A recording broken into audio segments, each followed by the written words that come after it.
Hey everyone, Jedi Blue back again to talk to you about Star vs. the Forces of Evil Episode 4. This is a commission video for Shane Donata Hoffman. Thanks again, Shane. You've been backing me for a long time, and I really appreciate it. So let's dive right in. This was, like the first episode, 2 segments. Just to be clear, I have not watched the intervening episodes. The impression I've gotten is that it doesn't matter very much. That this is a very episodic show. So, like I was saying, 2 segments. In the first, Star and Marco, it opens in medias res, which is always fun.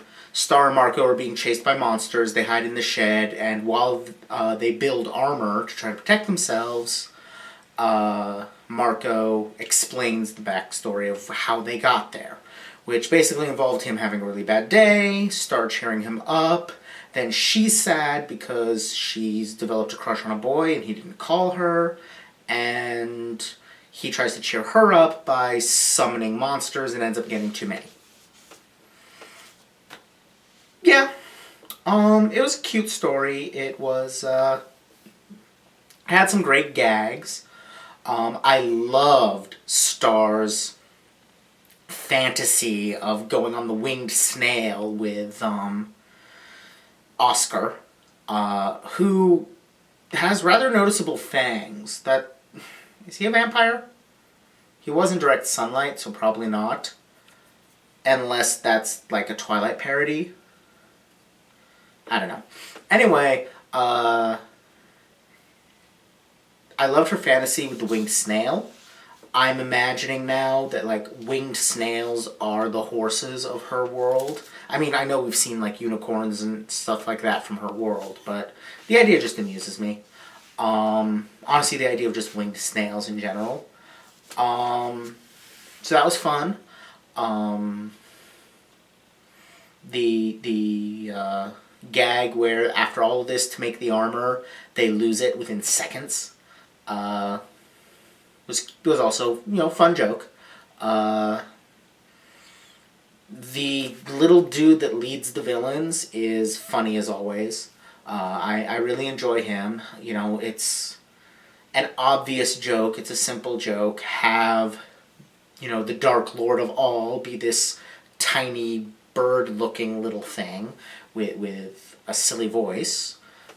But it works, and yeah, I just, it was cute and fun and no particular major depth or anything to it. The main thing I like about it is it's really strongly solidifying that Marco and Star, not a romantic thing, which is good. I very much want them not to be that. I like them as friends.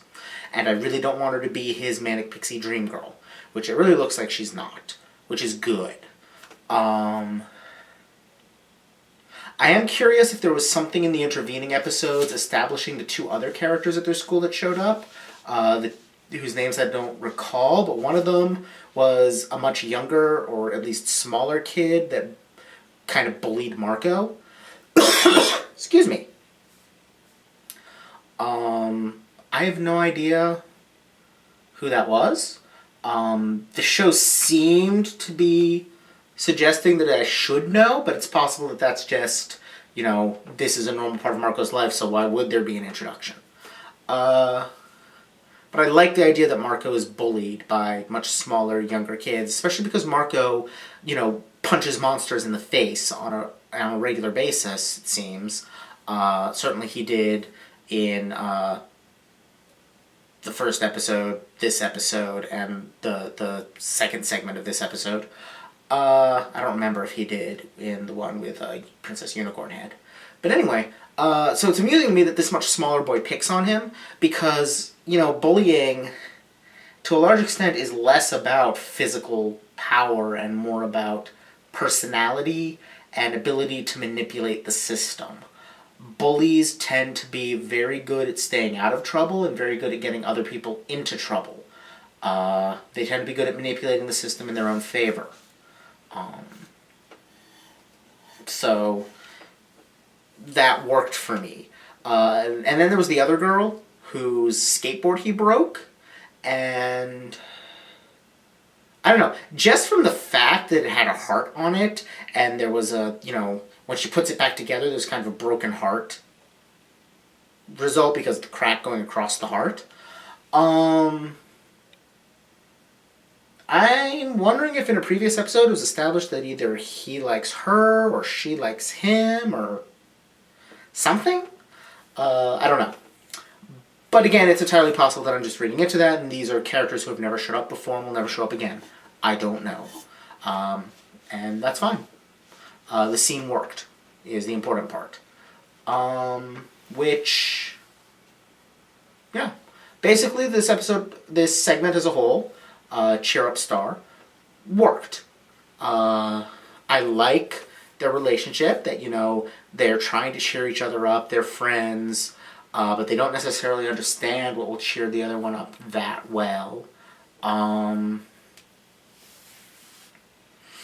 But they make the effort, and they're learning, and then they go and kick some butt together. It works. But it kind of pales in comparison to the second segment, which was probably my favorite so far. Quest Buy. This was great. It was basically a vast non-Euclidean Best Buy, but fantasy stuff. And, I mean, it's a great gag because, yeah, Best Buy's organization makes no sense. At least every Best Buy I've ever been to, where things are makes no logical sense. Headphones are next to the video games, and nowhere near phones, which is what most people play music on. I mean, I could understand headpieces being with the video games. I don't know, it's very strange. Headphones are the primary thing I buy at Best Buy. Because I go through headphones relatively quickly. I tend to get the cord snagged on things, and that pulls on them, and then they break. But that's not important.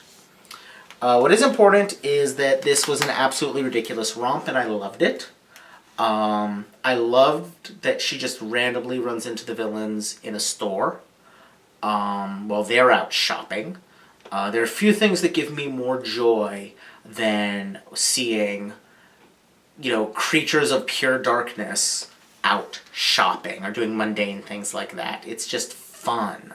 Because, of course, the whole point of the things is that they are beings of fantasy. They're monstrous. They don't fit in ordinary life. So sticking them into it is just inherently entertaining to me.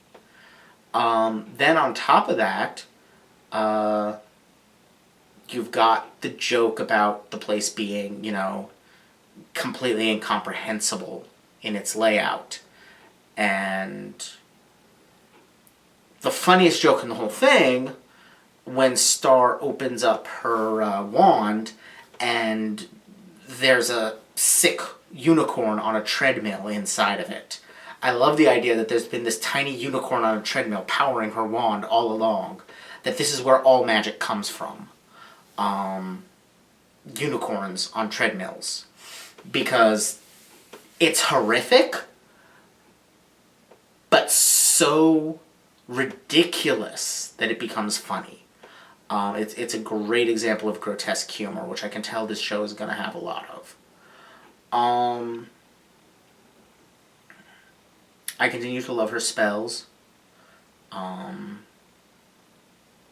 Just the fact that you can do effectively anything with 3 words is funny to me.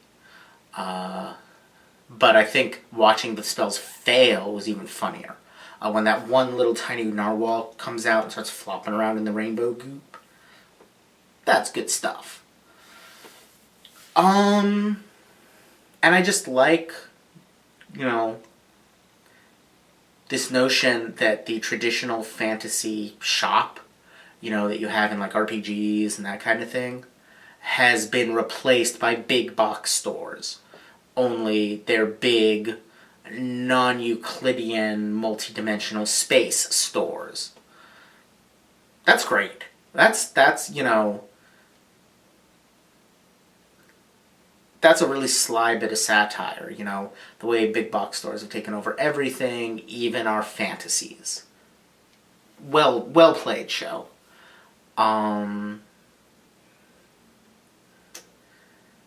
Yeah.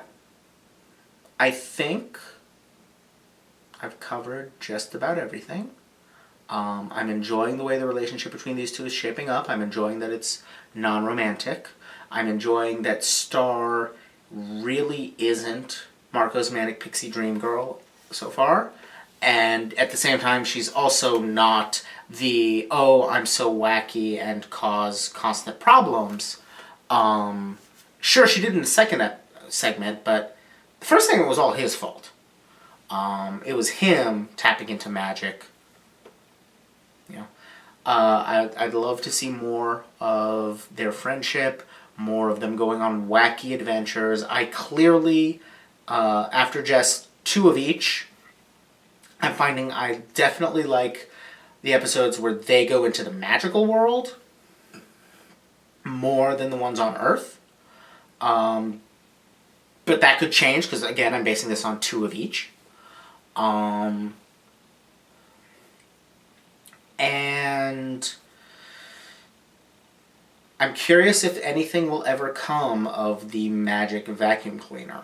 That would be, I mean, the show doesn't completely have no episode-to-episode continuity because they used the scissors in both of these episodes that they got in Princess Unicorn Head, that, you know, to cross between worlds. But, so maybe it'll come back at some point. But if it doesn't, that's fine too. It was a cute ending gag. Yeah. So I continue to enjoy this show. Overall, it's quite good. I'm getting more used to the art style and starting to see what they're going for, which again is that kind of mildly grotesque humor, not full on like, you know, Ren and Stimpy grotesque, but just a little bit more than is typical for like Disney Channel or Cartoon Network. And I hate the opening theme. I like the visuals. The song is terrible. Sorry. Other than that, I'm really enjoying the show, and I'm glad to have watched it. I look forward to possibly watching more at some point. Alright, see you all next time. Hey, so if you enjoyed that video, please feel free to like, comment, share, subscribe, any of that kind of stuff. If you'd like to see other stuff by me, my blog, jedablue.com, is, it exists. There's a link in the description. I blog 6 days a week about various things, all generally in the realm of talking about TV and movies, occasionally books, occasionally comics, but mostly TV and movies, and mostly animation. It's fun. You should check it out. In addition, if you'd like to see more videos and are impatient, you can do so at my Patreon. Subscribers of $5 or more a month get to see these videos a month in advance. So if you go there right now, there's going to be at least 3 or 4 that you haven't seen. There's also other rewards for other levels. There's a $2 level, gets you early access to the main Sunday posts that are the main purpose of my blog, which is an ongoing series about the DC animated universe. There's also rewards for higher pledges. You can get ebooks, you can commission videos to make me watch other cartoons than the ones I normally cover. A lot of options. Again, link to that is in the description too. Link to my blog is in the description. Thank you for watching. Thank you for your support. Bye.